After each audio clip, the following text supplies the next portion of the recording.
Hey, and welcome back. All right, today we're going to tackle something that can look super intimidating at first glance, a real chunk of machine learning code. We are going to demystify it, line by line. And by the end of this, you'll have this aha moment about a really fundamental piece of how computers learn to see. So it really all boils down to this one question, right? How in the world does a computer learn to see a picture? It seriously feels like magic, but I promise you it's not. It's just a series of really clever logical steps. And today, we're going to pull back the curtain on one of the most important first steps, the convolution forward pass. This is where the computer starts to spot the most basic patterns in an image. And here's how we're going to break it all down. First, we'll get the big idea with a super simple analogy. Then we'll see how that idea connects directly to the code's inputs. After that, we'll look at how the code gets its canvas ready, watch the whole scanning process in action, and then, this is the best part, we'll zoom in on the single most important line of code. Finally, we'll wrap up by understanding what we actually created. It's a straight shot from concept to code.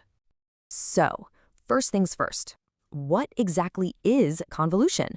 Before we even look at a single line of Python, let's just think about it this way. Imagine you're in a dark room, holding a very, very special kind of flashlight. Now, this isn't your average flashlight. It's been built to find just one specific thing, maybe a perfect vertical line or a little curve that looks like the top of a circle. As you slide this flashlight over a big picture, it stays dark, dark, dark, until, bam, it hits that exact pattern it's looking for, and then it shines super great. That whole process, sliding and searching, that, my friends, is the essence of convolution. Okay, so how does that cool flashlight idea actually connect to our code, to this conv forward function? Well, it turns out every single part of our analogy has a perfect match inside the code. Let's meet the main players, the variables our function needs to work. And check this out, it maps so perfectly. The A pre variable, that's just the image we're scanning. Simple. The W, which stands for weights, well, that is our special flashlight. It's the little matrix that defines the pattern we're searching for. Then you've got B, the bias, which is kind of like a brightness knob on the flashlight. It just gives the light a little extra boost. And finally, H parameters. Those are just the rules of the game. How far to step each time, that's the stride, and whether to add a little border around the image, which is the pad. See? Not so scary. All right, so we've got our image, we've got our flashlight, but before the code starts scanning, it has to be smart. It needs to do a little prep work. It has to figure out exactly how big the final map of our findings is going to be. It needs to get its canvas ready. And the code isn't just winging it here. It uses a very specific formula to calculate the exact height and width for our new map. You'll see these lines in the code, NH equals, NW equals, and all they're doing is taking those things we just talked about, the size of the image, the size of our flashlight, how big of a step we're taking, and using them to figure out the perfect dimensions for our results grid. So the moment it has those dimensions locked in, boom, the code runs this line, z equals np.zeros, blah, blah, blah. And this is it creating our blank canvas. It's basically a big grid, an array filled with nothing but zeros.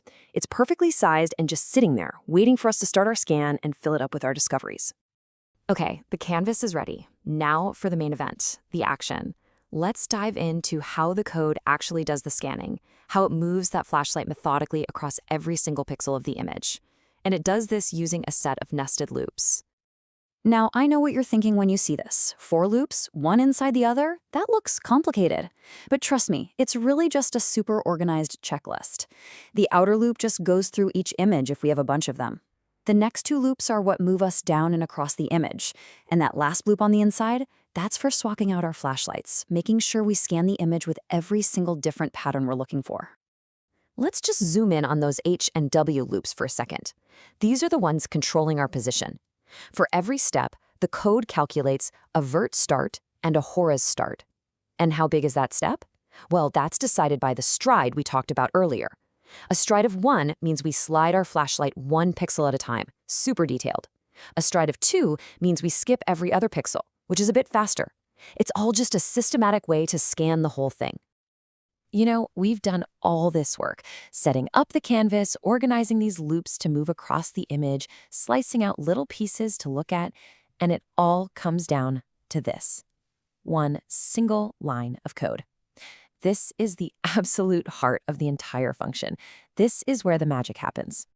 This is it. This is the calculation that happens over and over at every single spot on the image, For a specific image at a specific location using a specific filter, this one line calculates a single number and then places it on our canvas, Z.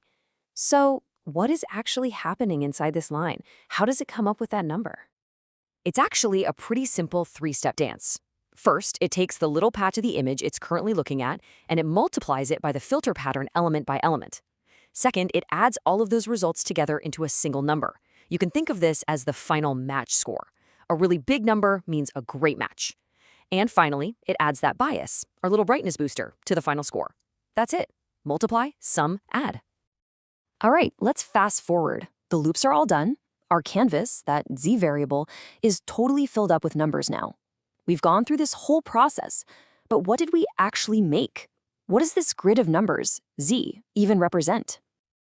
And listen, this is probably the most important thing to get. We put an image, but what came out is not another image. It's something different. It's a more abstract, higher-level representation of the original. It's a map of where certain features were found.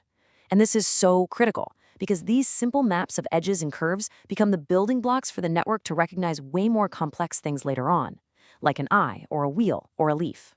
So this thing has a name. It's called a feature map. And that's exactly what it is. It's a map where the location on the map corresponds to a location on the original image. But the numbers in the map aren't colors. They're that match score we calculated.